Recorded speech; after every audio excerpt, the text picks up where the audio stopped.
Hello दोस्तों, जय हिंद। जैसा कि आप लोग देख रहे हैं भारतीय संविधान एक दृष्टि में। इसके पहले मैं संविधान की एक वीडियो ऑलरेडी अपलोड किया हूं। आप लोग उसको देखिए। एनसीईआरटी सार संग्रह 6 से 12 तक वन लाइनर प्रश्नोत्तरी है। उसको मैं कंटिन्यू करूंगा, जितना भी लेक्चर लगे उसको कंटिन्यू रखूंगा। आप लोग उसको देखिए जाके चैनल पर। और किसी भी एग्ज़ाम में, जैसे कि कोई भी एग्ज़ाम हो, तो संविधान से क्वेश्चन हर एग्ज़ामों में पूछे जाते हैं। और 4 से 5 नंबर आपका अनुच्छेदों से आता है। तो मैं अनुच्छेदों को करा रहा हूँ, पूरे अनुच्छेद जहाँ तक है 2 से 3 लेक्चर लगेगा, जो भी लगे मैं पूरा कराऊंगा। आज यह पहला लेक्चर है। इसके बाद एनसीईआरटी सार संग्रह मैं लेके आऊँगा, उसको पूरा कर दूंगा। फिर दूसरा तीसरा जो भी लेक्चर होगा भारतीय संविधान के अनुच्छेद को पूरा कराने वाला हूँ। तो आप लोग देखिए। और वन लाइनर जब क्वेश्चन मैं पढ़ाया हूँ तो उसमें समझाया हूँ। यहाँ मैं विस्तृत जानकारी नहीं दूंगा कि अनुच्छेदों के बारे में, कि क्या किसमें कैसे क्यों हुआ है, कब लागू होता है, ये सब नहीं बताऊंगा। आप लोगों को मैं डायरेक्टली बता दे रहा हूँ कि मैं मोटा मोटा पढ़ते चलूँगा। आप लोग जब बार बार वीडियो को देखेंगे तो आपको याद सा हो जाएगा, सुनेंगे तो भी याद सा हो जाएगा। और किसी भी एग्ज़ाम हो, कोई भी एग्ज़ाम हो, आप लोग अनुच्छेद से क्वेश्चन पाएंगे ही पाएंगे। क्योंकि हर एक एग्ज़ामों में पूछ लेता है कि इस अनुच्छेद में क्या कहा गया है, या ये दे देगा और पूछ लेगा कि कौन से अनुच्छेद में ये बात कही गई है। तो आप लोग उसको देखेंगे तो कर ले जाएंगे। 4 से 5 नंबर इससे फिक्स है अनुच्छेद से। बाकी संविधान से तो आप लोगों क्वेश्चन देखते ही होंगे प्रीवियस ईयर कि कितना पूछता है। तो चलिए मैं स्टार्ट करने वाला हूँ। आप लोग एनसीईआरटी सार संग्रह की वीडियो ज़रूर देख लीजिए, क्योंकि बहुत अच्छा कंटेंट है। उसकी जितनी भी सीरीज़ है मैं लेके आने वाला हूँ। तो आप लोग रिक्वेस्ट है कि उसको देखिए। चलिए मैं बताने चल रहा हूँ। भाग 1, संघ और उसका राज्य क्षेत्र। अब देखिए अनुच्छेद 1 में क्या कहा गया है। संघ का नाम और राज्य क्षेत्र। अनुच्छेद 2, नए राज्यों का प्रवेश या स्थापना। अनुच्छेद 2 क निर्सित मतलब कुछ नहीं, उस अनुच्छेद में कुछ है नहीं। अब जो था वो था, अब कुछ नहीं है। अनुच्छेद 3, नए राज्यों का निर्माण और वर्तमान राज्यों के क्षेत्रों, सीमाओं या नामों में परिवर्तन। यह अनुच्छेद 3 के अंतर्गत किया जाता है कि नए राज्य का निर्माण करना हो, किसी राज्य से तोड़ के, किसी राज्य से अलग करके 2 से अधिक राज्यों को बनाना हो, तो वहाँ पर अनुच्छेद 3 का उपयोग होता है। अनुच्छेद 4, पहली अनुसूची और चौथी अनुसूची के संशोधन तथा अनुपूरक, अनुषांगिक और परिणामिक विषयों का उपबंध करने के लिए अनुच्छेद 2 और अनुच्छेद 3 के अधीन बनाई गई विधियाँ। यह बात अनुच्छेद 4 में कही गई है। भाग 2, नागरिकता। देखिए नागरिकता, अनुच्छेद 5 में क्या कहा गया है। संविधान के प्रारंभ पर नागरिकता। अनुच्छेद 6 में क्या कहा गया है। पाकिस्तान से भारत को प्रव्रजन करने वाले कुछ व्यक्तियों के नागरिकता के अधिकार। अनुच्छेद 7 में क्या कहा गया है। पाकिस्तान को प्रव्रजन करने वाले कुछ व्यक्तियों के नागरिकता के अधिकार। अनुच्छेद 8, भारत के बाहर रहने वाले भारतीय उद्भव के कुल व्यक्तियों के नागरिकता का अधिकार। अनुच्छेद 9, विदेशी राज्य की नागरिकता स्वेच्छा से अर्जित करने वाले व्यक्तियों का नागरिक न होना। जैसे कोई व्यक्ति है, वह किसी दूसरे देश की नागरिकता धारण कर लेता है, तो उसको इंडिया की नागरिकता या उस देश की जिसमें वह रहता था पहले, दूसरे देश की नागरिकता धारण करने के बाद वहाँ की नागरिकता अपने आप समाप्त हो जाती है। अनुच्छेद 9 बता चुका मैं। अनुच्छेद 9, विदेशी राज्य की नागरिकता स्वेच्छा से अर्जित करने वाले व्यक्तियों का नागरिक न होना। अनुच्छेद 10, नागरिकता के अधिकारों का बना रहना। अनुच्छेद 11, संसद द्वारा नागरिकता के अधिकार का विधि द्वारा विनियमन किया जाना। अनुच्छेद 11 में यह बात कही गई है। चलिए नेक्स्ट भाग 3 मूल अधिकार। तो साधारण अनुच्छेद 12 परिभाषा, राज्य शब्द की परिभाषा अनुच्छेद 12 में बताया गया है आपको। अनुच्छेद 13 मूल अधिकारों से असंगत या उनका अल्पीकरण करने वाली विधियां। और देखिए मूल अधिकार में जो ये मैं बताऊंगा अभी ट्रिक से कि समता का अधिकार या जो भी है उसको मैं एक ट्रिक बताऊंगा, और आप लोग ऐसी ट्रिक देखे नहीं होंगे, आपको कुछ रटने की आवश्यकता नहीं पड़ेगी, क्योंकि कभी कभी एग्जामों में पूछ लिया जाता है कि समता का अधिकार अनुच्छेद कितने से कितने के अंतर्गत आता है। तो आपको दे देगा 14 से 18, 14 से 17, 14 से 20, तो आपको सही करना है, आपको सही करना है। और कभी कभी तो ऐसे पूछ ले जाता है कि समता का अधिकार कितने से कितने अनुच्छेद तक है, जैसे कितने अनुच्छेद इसके अंतर्गत आते हैं, तो आपको पता होगा कि 5 अनुच्छेद इनके अंतर्गत आते हैं। आपको ये नहीं देखना है कि अनुच्छेद संख्या पूछा है तो संख्या 5 है। चलिए समता का अधिकार अनुच्छेद 14, विधि के समक्ष समता अनुच्छेद 15, धर्म, मूल, वंश, जाति, लिंग या जन्म स्थान पर विभेद का प्रतिषेध अनुच्छेद 16, लोक नियोजन के विषय में अवसर की समता अनुच्छेद 17, अस्पृश्यता का अंत अनुच्छेद 18, उपाधियों का अंत। चलिए स्वतंत्रता का अधिकार अनुच्छेद 19, वाक स्वातंत्र आदि विषयक कुछ अधिकारों का संरक्षण अनुच्छेद 20। आपको मैं ट्रिक बता दूं, पहले इसको कंप्लीट कर दे रहा हूं तो ट्रिक बता दे रहा हूं, फिर उसके आगे मैं बताऊंगा शोषण के विरुद्ध अधिकार। देखिए अनुच्छेद 20 अपराधों के लिए दोष सिद्धि के संबंध में संरक्षण अनुच्छेद 21 प्राण और दैहिक स्वतंत्रता का संरक्षण अनुच्छेद 22 कुछ दशाओं में गिरफ्तारी और निरोध से संरक्षण। तो देखिए ट्रिक क्या है।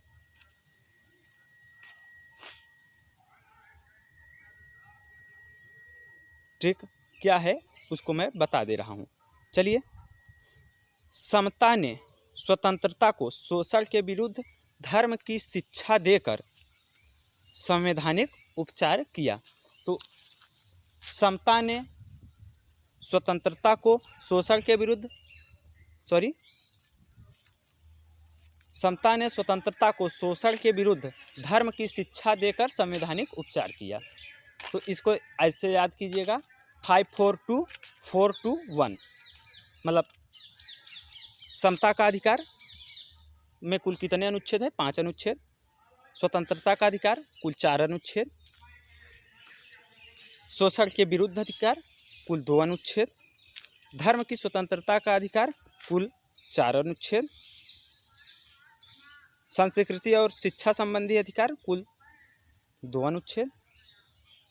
ये आपको बहुत उपयोगी सिद्ध होगा, आपके लिए बहुत ही उपयोगी सिद्ध होगा। चलिए मैं बताने चला हूँ कि शोषण के विरुद्ध अधिकार अनुच्छेद 23 मानव के दुर्व्यापार और बलात्श्रम का प्रतिषेध अनुच्छेद 24 कारखानों आदि में बालकों के नियोजन का प्रतिषेध। धर्म की स्वतंत्रता अनुच्छेद 25 अंतःकरण की और धर्म के अबाध रूप से मानने, आचरण और प्रचार करने की स्वतंत्रता। अनुच्छेद 26 धार्मिक कार्यों के प्रबंध की स्वतंत्रता।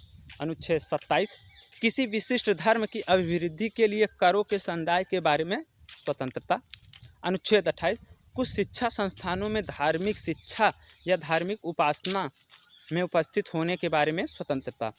संस्कृति और शिक्षा संबंधी अधिकार। देखिए संस्कृति और शिक्षा संबंधी अधिकार अनुच्छेद 29 अल्पसंख्यक वर्गों के हितों का संरक्षण।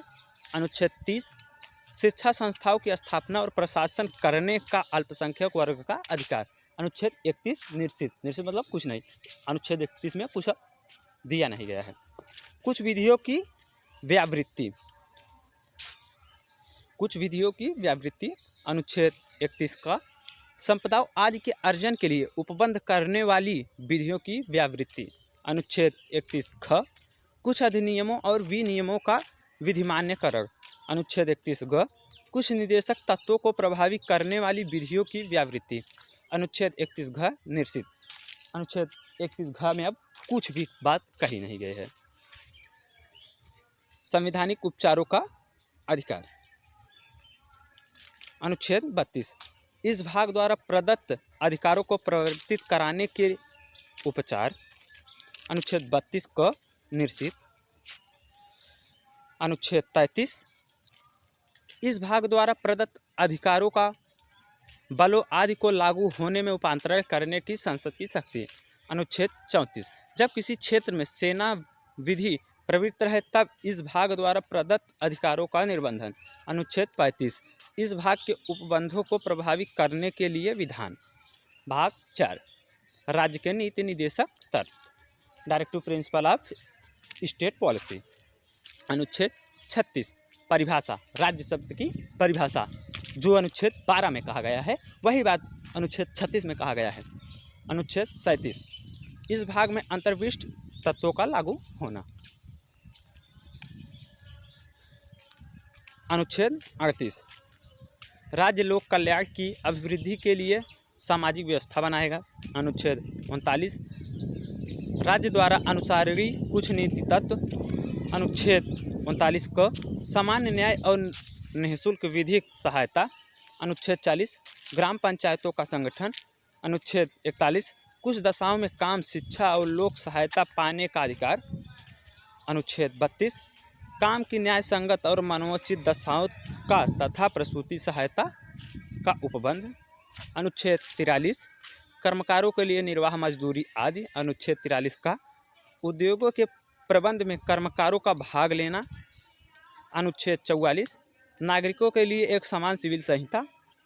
अनुच्छेद 45 बालकों के लिए निःशुल्क और अनिवार्य शिक्षा का उपबंध। अनुच्छेद 46 अनुसूचित जातियों, अनुसूचित जनजातियों और अन्य दुर्बल वर्गों के शिक्षा और अर्थ संबंधी हितों की अभिवृद्धि। चलिए अनुच्छेद 47 पोषाहार स्तर और जीवन स्तर को ऊंचा करने तथा लोक स्वास्थ्य का सुधार करने का राज्य का कर्तव्य। अनुच्छेद 48 कृषि और पशुपालन का संगठन। अनुच्छेद 48 का पर्यावरण का संरक्षण तथा संवर्धन और वन तथा वन्य जीवों की रक्षा। अनुच्छेद 39 राष्ट्रीय महत्व के स्मारकों, स्थानों और वस्तुओं का संरक्षण। अनुच्छेद 50 कार्यपालिका से न्यायपालिका का पृथक्करण। अनुच्छेद 51 अंतर्राष्ट्रीय शांति और सुरक्षा की अभिवृद्धि। भाग 4 क मूल कर्तव्य, फंडामेंटल ड्यूटी। अनुच्छेद 51 का प्रत्येक नागरिक के लिए 11 कर्तव्य। भाग 5 संघ, अध्याय 1 कार्यपालिका। राष्ट्रपति और उपराष्ट्रपति के बारे में दिया गया है कि यह राष्ट्रपति और उपराष्ट्रपति किस अनुच्छेद के अंतर्गत कैसे कैसे राष्ट्रपति बनते हैं, कैसे चुना जाता है उनको। इस टॉपिक में आपको कार्यपालिका में वही बताया जाएगा। देखिए अनुच्छेद 52 में कहा गया है कि भारत का एक राष्ट्रपति होगा। अनुच्छेद 53 संघ की कार्यपालिका शक्ति। अनुच्छेद 54 राष्ट्रपति का निर्वाचन। अनुच्छेद 54 में बताया गया है कि भारत का राष्ट्रपति कैसे निर्वाचित होगा, कितना उम्र होगी, क्या पदावधि होगी, ये सब बताया जाएगा।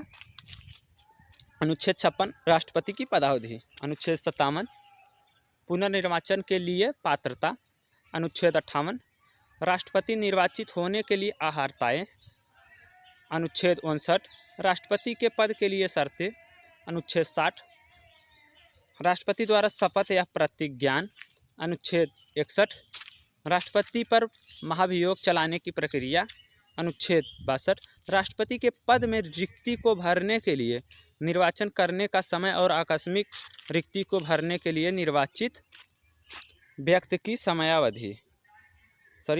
पदावधि। अनुच्छेद 62 फिर से बता दे रहा हूँ।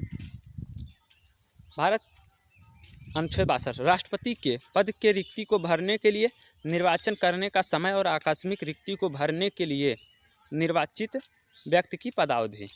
अनुच्छेद 63 भारत का उपराष्ट्रपति।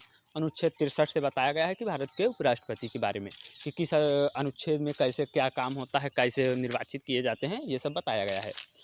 जैसे कि उपराष्ट्रपति के बारे में बताया गया था कि किस अनुच्छेद के अंतर्गत उनका निर्वाचन होता है, क्या पदावधि होती है उनकी, यही बताया गया है। तो ऐसे ही उपराष्ट्रपति के बारे में बताया गया है। तो देखिए अनुच्छेद 63 भारत का उपराष्ट्रपति। अनुच्छेद 64 उपराष्ट्रपति का राज्यसभा का पदेन सभापति होना। अनुच्छेद 65 राष्ट्रपति के पद में आकस्मिक रिक्ति के दौरान या उसकी अनुपस्थिति में उपराष्ट्रपति का राष्ट्रपति के रूप में कार्य करना या उसके कृत्यों का निर्वहन करना। जैसे कि अनुच्छेद 65 में बताया गया है कि अगर राष्ट्रपति किसी कारणवश कुछ हो जाता है उनको, तब उस समय उपराष्ट्रपति राष्ट्रपति का कार्यभार संभालेगा। अनुच्छेद 66 उपराष्ट्रपति का निर्वाचन। अनुच्छेद 67 उपराष्ट्रपति की पदावधि।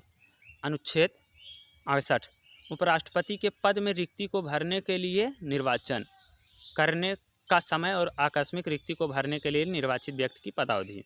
अनुच्छेद 69 उपराष्ट्रपति द्वारा शपथ या प्रतिज्ञान। अनुच्छेद 69 के द्वारा उपराष्ट्रपति शपथ लेता है।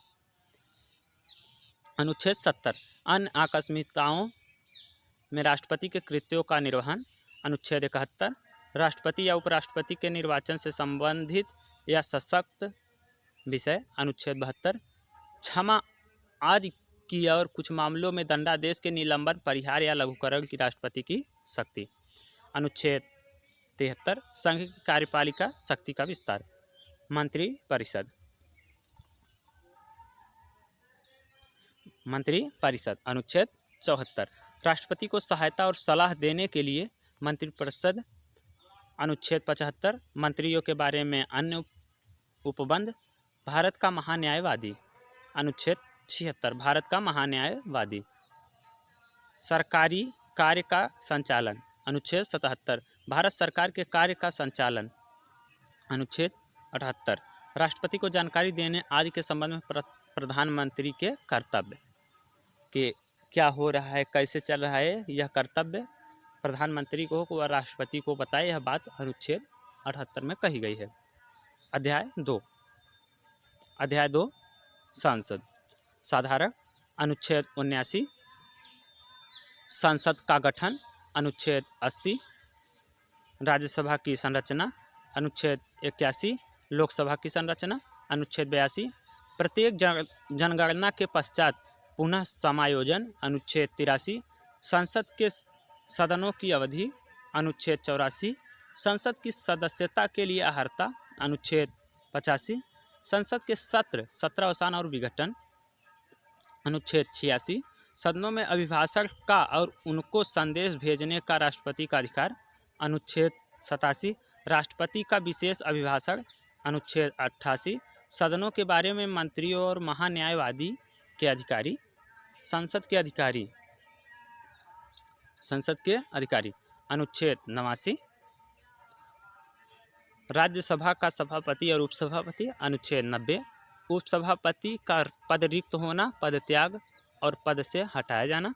अनुच्छेद 91 सभापति के पद के कर्तव्य का पालन करने या सभापति के रूप में कार्य करने की उपसभापति या अन्य व्यक्ति की शक्ति। अनुच्छेद 92 जब सभापति या उपसभापति को पद से हटाने का कोई संकल्प विचाराधीन है तब उसका पीठासीन न होना।